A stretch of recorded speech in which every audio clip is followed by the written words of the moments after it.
One of the most important moments of Barack Obama's presidency comes Monday afternoon when he delivers his second inaugural address. Back in 2009, he called for setting aside Washington's political squabbles and working together to improve the lives of all Americans. Well, we know how that worked out. So what should Mr. Obama say this time? Let's ask Jeff Shesol, who was a deputy chief speechwriter for President Clinton. Good morning, Jeff. He's now a partner in the communication strategy firm West Wing Writers. Excuse me for not getting that in. Jeff, we talked about a completely different atmosphere 4 years later. There was, hope, promise, and 1.8 million Americans here in Washington. What does the president have to do this time? Well, I think he's got to rally people again to his cause. And before he does that, he's got to make clear what his cause is. What is the remaining project of this presidency? Right. We have a sense of what the legislative priorities are. We know he wants to do something about guns. He's in the process of that. We know he wants to do something about our debt. But beyond that, what fundamentally is he here to do?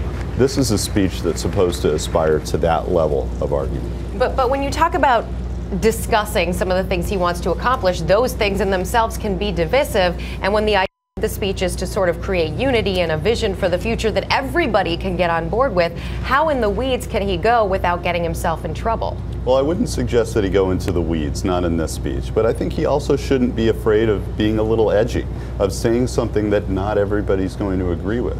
This is the problem, this is the trap of an inaugural address, is that a lot of presidents want to say only those things to which all Americans agree. They talk about freedom, they talk about democracy, we all love those things.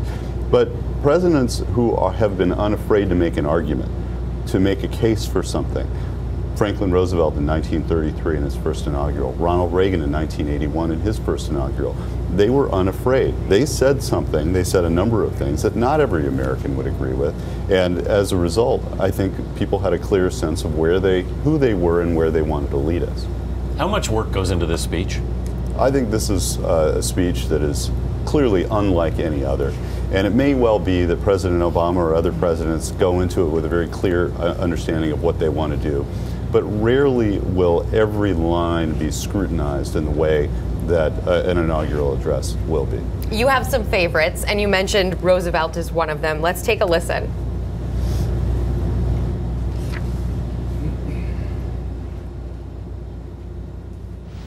Nameless, unreasoning, unjustified terror, which paralyzes needed effort to convert retreat. Those lines, and you mentioned how important lines are here. JFK had a line, ask not what your country can do for you, ask what you can do for your country. What might be the line or the idea, the context of the line in Obama's speech, President Obama's speech? Well, maybe I'll talk about the context rather than the line itself. Sure. If I had the laptop and the cup of coffee, I might be able to try to work something out. But I think with respect to the tone in this moment, I think President Obama needs to be strong. I don't think he should be sharp in tone. To your point earlier, you should never be sharp or divisive in the way that you speak in an inaugural address. But I think he needs to be clear that he's willing to stand up for what he believes, and that he's willing to stand up to the people who work in the building that will be behind him, the building that's behind us right now when he delivers the speech. That we want to know that he has certain non-negotiables. He doesn't have to spell them all out, but he wants to convey the sense that he's willing to fight. Jeff Shesol, thank you so much. Appreciate it.